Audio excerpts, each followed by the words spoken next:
Hello everyone. तो आज हम करेंगे class 10th science chapter number 3 metal non metal के एक्सरसाइज एनसीईआरटी एक्सरसाइज के क्वेश्चंस। प्रीवियस वीडियो में हमने करे एनसीईआरटी के इंटेक्ट क्वेश्चन इसी चैप्टर के।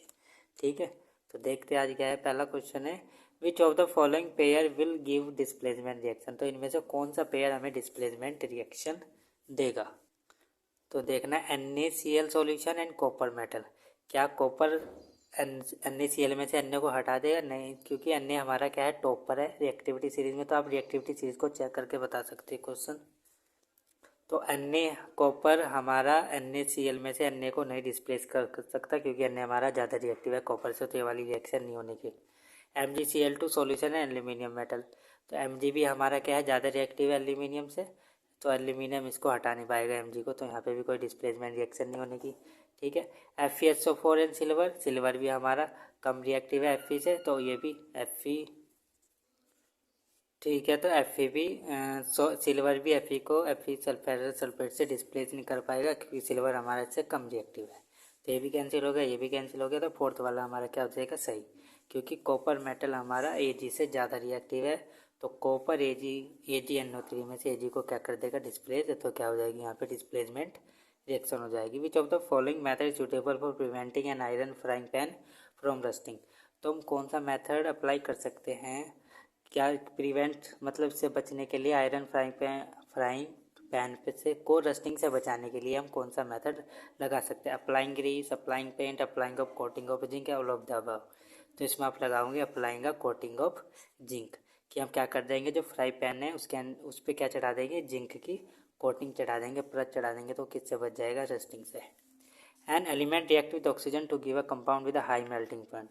तो एक कंपाउंड है जो रिएक्ट करेगा ऑक्सीजन के साथ, और क्या बनाएगा, एक कंपाउंड बनाएगा जिसका मेल्टिंग पॉइंट क्या होगा, हाई होगा। This compound is also soluble in water, और ये कंपाउंड हमारा वाटर के अंदर भी क्या है, सोल्यूबल है। The element is likely to be, तो एलिमेंट क्या होगा हमारा, कैल्शियम, कार्बन, सिलिकॉन, आयरन। तो ये कौन सा होगा, कैल्शियम होगा। ठीक है, food cans are coated with tin and not with zinc. जो फूड कैंस है हमारी किसके साथ कोटेड होती है, टिन के, नॉट विद जिंक। मतलब हम जो फूड कैन है इसको हम जिंक से कोटेड ही नहीं कर सकते, जिंक की परत नहीं चढ़ा सकते इसके ऊपर, फूड कैंस के ऊपर, क्योंकि जो हमारा जिंक होता है ज़्यादा रिएक्टिव होगा। ठीक है, टिन से तो उसके साथ क्या हो जाएगी, रिएक्शन हो जाएगी, तो इसलिए हम जिंक की परत इस पर नहीं चढ़ाते। तो इसमें क्या लिखोगे, तो इसमें ये दे रखा है zinc is more reactive than tin, क्योंकि जिंक हमारा क्या है, ज़्यादा रिएक्टिव है टिन से, तो रिएक्शन करेगा इसके साथ और पॉइजनस कंपाउंड बना लेगा, जो हमारे लिए क्या होगा, हार्मफुल होगा। तो इसलिए हम क्या नहीं करते, फूड कैन में जिंक का यूज़ नहीं करते कोटिंग के लिए। Zinc is more reactive than tin. You are given a hammer, a battery, a bulb, wire and a switch. तो आपको एक हैमर दे रखा है, बैटरी दे रखी है, बल्ब दे रखा है, वायर दे रखा है, एंड स्विच दे रखा है। How could you use them to distinguish between sample of metals and non metals. तो हम इसको कैसे डिस्टिंग्विश कर सकते हैं कि हमारे जो मेटल लिया है, सैम्पल लिया है, वो मेटल है कि नॉन मेटल है, इन सारी चीज़ों से। तो कैसे करेंगे, play the sample on an iron block. क्या करना है, जो सैंपल लिया है ना हमने, उसको किस पे रखना है, एक आयरन ब्लॉक लेना है, उस पर रखना है, एंड स्ट्राइक विद हैमर, और फिर उसको स्ट्राइक करना है हैमर से, क्या करना है, पीटना है। If the sample take a shape of sheet, अगर सैंपल हमने जो लिया है अगर वो एक पतली सी परत बन गई है स्ट्राइक करने से, छेदने से, तो हम क्या बोल देंगे, ये क्या है, एक मेटल है। अगर वो स्ट्राइक करने से, छेदने से क्या हो गया, टुकड़ों में, पीसीज में क्या हो गया, ब्रेक हो गया है, टूट गया है, तो उसे हम क्या बोल देंगे, non metal. If it break into pieces it is a non metal, तो हम क्या बोल देंगे, वो क्या है, नॉन मेटल है। ठीक है, तो ऐसे पता लगाएंगे। Second, setup the arrangement of using a bulb, battery, wire and switch. तो एक सेटअप करना है, अरेंजमेंट करना है, जो हमें दे रखा है, बल्ब दे रखा है, वायर दे रखा है, स्विच दे रखी है, बैटरी दे रखी है। ठीक है, insert the sample of metal and non metal in the clip one by one and turn. तो ये वाली एक्टिविटी है ये, इसमें क्या है, हमारे पास जो भी मेटल है, नॉन मेटल है, इस तरह से इसका अरेंजमेंट बनाना है, हमें बल्ब लगाना है, स्विच लगाना है, क्लिप लगाना है। तो जो भी हमारे पास सैंपल है इसके बीच में क्या कर देना है, यहाँ पे ज्वाइन कर देना है। अगर बल्ब ग्लो हो गया तो मतलब वो क्या है, मेटल है, अगर बल्ब ग्लो नहीं हुआ तो वो क्या है, नॉन मेटल है। तो इससे हम इस तरह से पता चलाएंगे। The clip one by one and turn the switch on. If the bulb glow the sample is a metal. अगर बल्ब ग्लो हो गया तो सैंपल क्या है, वो मेटल का है। If not then the sample is non metal.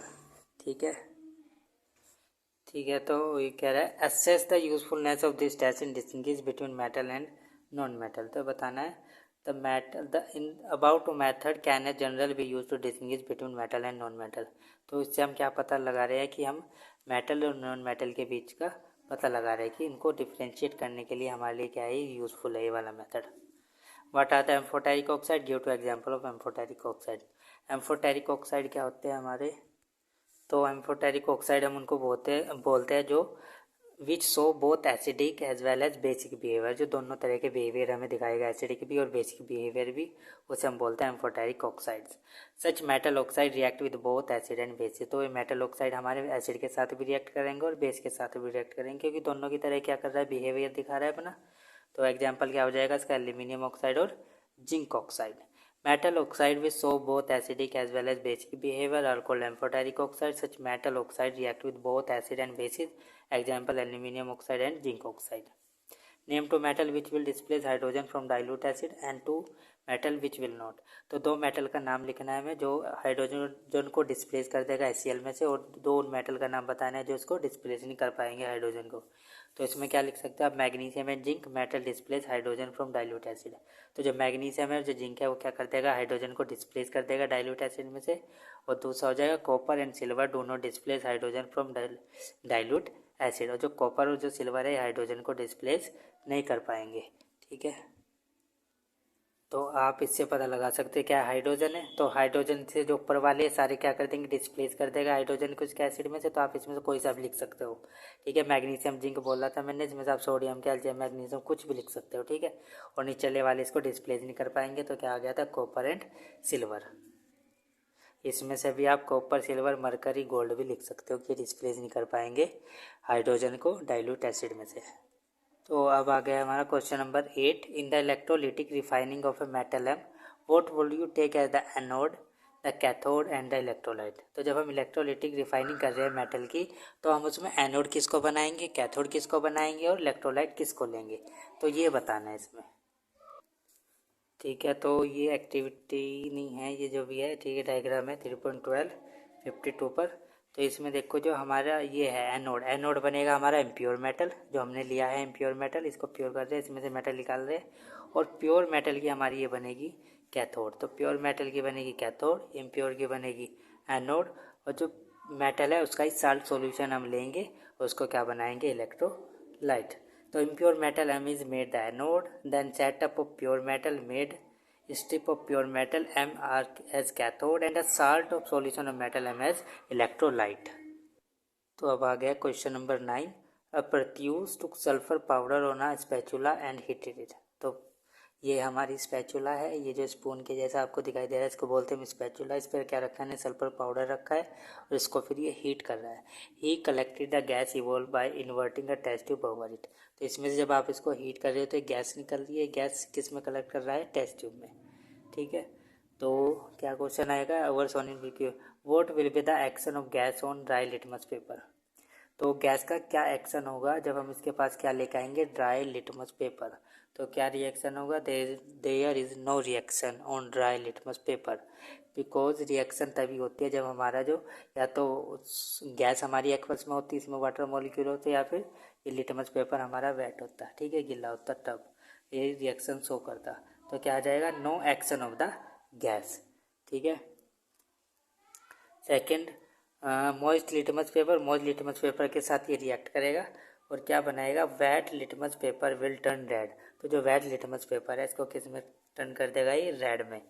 क्यों, क्योंकि जो हमारा ये क्या है, सल्फर पाउडर क्या है, नॉन मेटल है, और नॉन मेटल हमारे किस क्या होते हैं, एसिडिक ऑक्साइड बनाता है। तो एसिडिक ऑक्साइड बनाया है इसने, ब्लू को किस में चेंज कर देगा, ये रेड में चेंज कर देगा। ठीक है, और जो एक गैस इसमें बनी है कौन सी, हमारी सल्फर डाइऑक्साइड है। ठीक है, तो क्या लिखोगे आप, sulphur is a non metal, oxide of non metal are acidic, in this case sulphur dioxide is produce which is acidic. ठीक है, पहले वाले केस में नो रिएक्शन, सेकंड वाले केस में turn litmus paper to red. हमें यहाँ पे इनकी रिएक्शन भी लिखनी, राइट है balance chemical equation for the reaction taking place. तो क्या लिखनी है, बैलेंस केमिकल इक्वेशन भी लिखनी है। तो सल्फर ऑक्सीजन के साथ रिएक्ट करेगा, क्या बनाएगा, सल्फर डाइऑक्साइड SO2 फिर वाटर के साथ रिएक्ट करेगा, क्या बनाएगा, H2SO3, इसे बोलते हैं हम sulphurous acid. State two ways to prevent the rusting of iron. दो वे बताने हैं जिससे हम रस्टिंग ऑफ आयरन से बच सकते हैं, मतलब बचा सकते हैं आयरन को रस्टिंग से।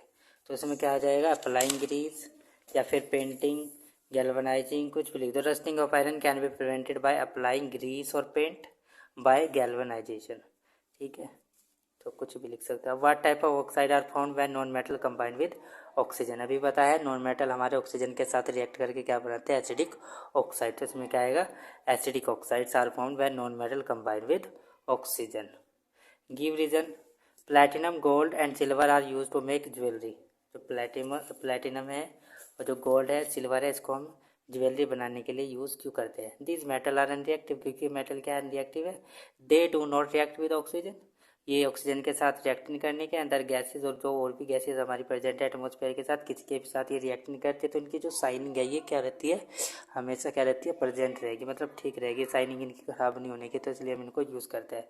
तो आप इसमें क्या लिखोगे, this metal are unreactive, they do not react with oxygen and other gases present in air and with moisture, moisture के साथ भी रिएक्ट नहीं करते। दस देयर साइन इज मेंटेन, तो इनकी साइन क्या रहेगी, मेंटेन रहेगी।